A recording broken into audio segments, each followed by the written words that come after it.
Hey guys, welcome back to the channel, and in this video I've got two replays for you in the Tier 8 British Premium Tank Destroyer, the Terrapin Mark 1. So this tank is the level 75 Season Pass reward. You can get that on the 2000 gold base pass or the Ultimate Pass for 6k gold. Now on the equipment I run on this, I've got Advanced Powertrain, Gun Rammer and Camouflage Net, and on the perks I've got Born Leader, 6th Sense, Rapid Reload, Steady Aim, Situational Awareness, Trap Mechanic, Camouflage Expertise, Off-Road Driving and Clutch Braking. Now I didn't run a full fully perked crew on this, so the last four perks there are what I would add in, but I was just running a 5 perk crew on this, so yeah, but that's my setup anyway, or that's my go-to. Now the good points of the Terrapin Mark 1, we should probably reel them off. So you've got good alpha and penetration values, 330 alpha with 243mm of penetration on your AP rounds and 285mm of penetration on your APDS premium rounds. You have 6.8 second reload time for 1.9 second aim time, 0.72 accuracy on turret rotation. You've got 10 degrees of gun depression, and you've got good frontal upper plate armour. Bad things to point, and there's quite a few. The mobility, probably the most noticeable. You've got 25 kilometers now at top forward speed with 10 kilometers reverse. You've got really bad traverse speeds on this tank, and you've got 370 meter view range. Slow shell velocity on all the rounds. There isn't any that go past 1000 meters per second, which is annoying. You've got 20% fire chance, average concealment of 352 meters. However, I've got this down to about 277 meters on my build with the camo perks and everything that I run on this tank. So you know, you can play that stealthy tank destroyer role if you wanted to. In some maps like Prokhorovka, it's probably going to be quite useful because you're not really going to be able to do much else. You do have 0.36 accuracy as well, so it's going to be a tad bit of trolliness on that gun at certain times when you're playing it. So yeah, it's a real 50-50 tank. I mean, the gun is really good. You've got some, you have got fantastic DPM on it, and you can rattle the damage off when you get into those really good positions. Now on maps like Wide Park, Airfield, which we've got coming up shortly, Ghost Town, small maps, this tank can really work well, and it can be a menace. It can really hold positions. It's a great tank in that effect. But on big maps, when you think of Proc, Westfield, Nomonhan, Death Valley, these great big maps are quite frequent in our map rotation at the moment. It's going to be a little bit underwhelming. In fact, it's going to be a bit soul destroying, to be honest. You're going to be constantly playing big maps in this tank and thinking, oh.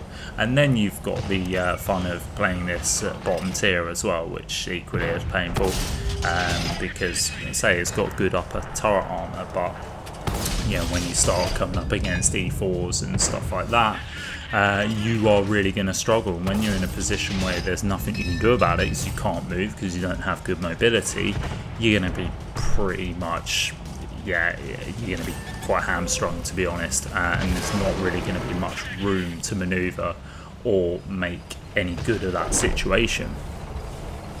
But anyway, we're on Wide Park and we are actually, we're top tier, so we're in a good position really. We're up to 2.5k damage. We've got 1 kill, we've got a little bit of assist as well, so it seems to be a good start really. Now we do have this T-34 come over and slap a shot into us. We do luckily put one into him as well. He's gonna poke again, but unfortunately that shot, we just didn't really aim it well enough. We probably should have let the gun, and there we go, we panic shot that one, which is why it just went into the ground.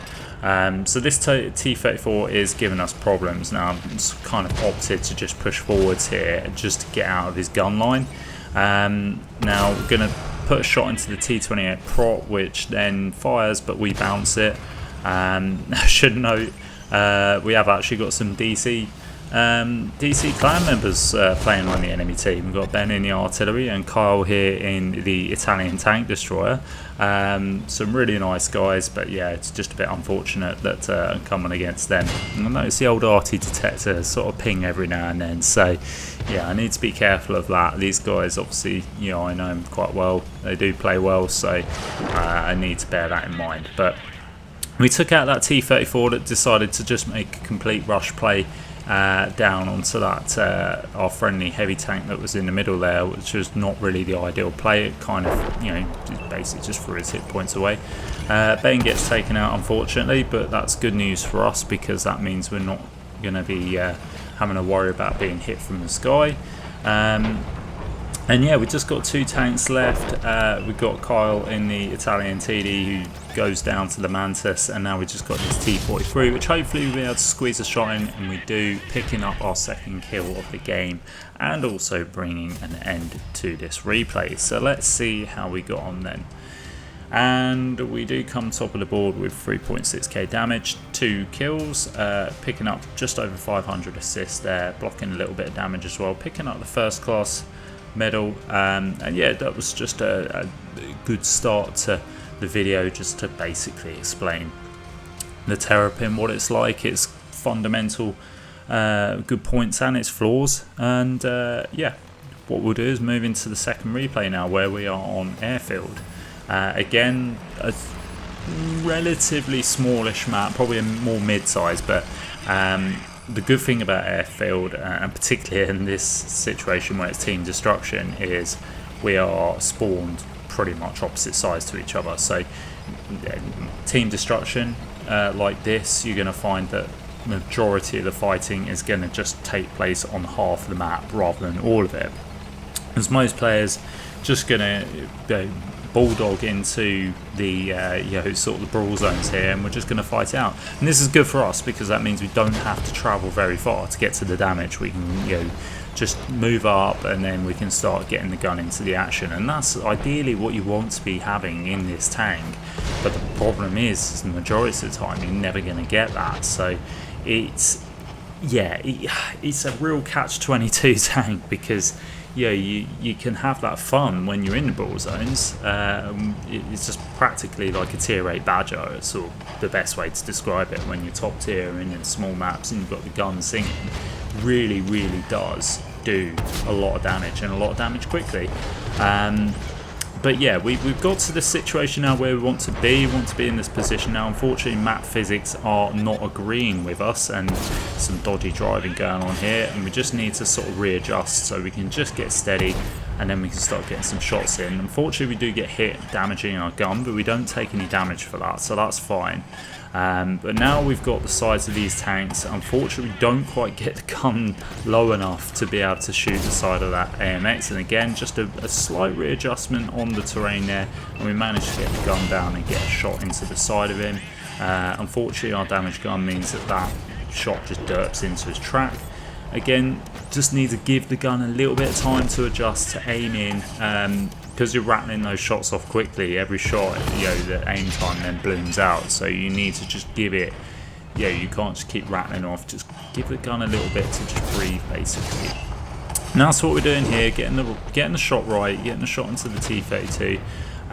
We've picked up 1 kill already, we've blocked 1900 damage, and we've got 1700 damage out and some assist. Now this tier 9 heavy tank comes in, we're going to get the side of his turret. We know we can pen that, that's not a problem. We do get hit by the 112, try slapping a shot into the side of his turret, but it's just at an angle where it's just naturally going to bounce. So unfortunately, we did try squeezing a shot into that heavy tank as he left, but we didn't quite connect. Now we're going to take out this French tier 9 heavy tank because he's just there holding everyone up. The 112 then falls, and now I see this Yag Tiger at the back, and I'm just trying to see if I can just shift myself just so I can get the side of this rock, just so I can get the gun line on him, and now I can start rattling away. I get a shot into the lower plate.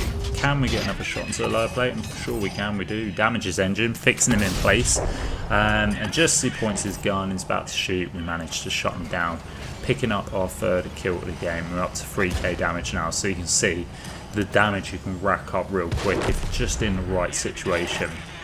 And we got his T-69 now, who's taken out a friendly heavy tank of ours. We slap a shot in, picking up our 4th kill of the game now. And now we've got this French heavy to contend with. Going to try and see if we can get a shot in the side. We do. Unfortunately, we take one in return.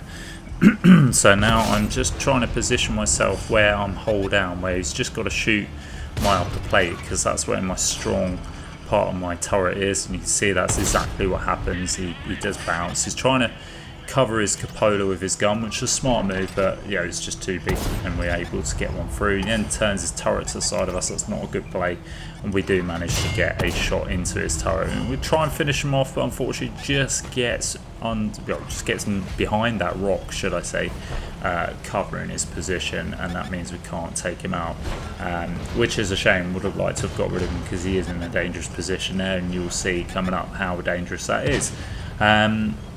Now we are poking again. He does try firing at us, but he just misses completely. We've got this light tank to worry about on the left, and we've also got this the demon to our right, which is just using that rock as cover, so we're not able to get a shot in. We tried poking a shot into the light tank as he pops up, but yeah, we just can't connect. Demon tracks us in place, but it doesn't penetrate us, so that's good. We do fire in return, managing to get a shot into him, taking a bit of damage off of him. We're just waiting to see if he'll pop back out, but he doesn't. So now I'm going to take the opportunity while his bulldog is distracted to get a shot into him. And we give him a little love tap there, and unfortunately I thought his tracks were busted and I thought I could get a kill shot in, and you know, that doesn't happen.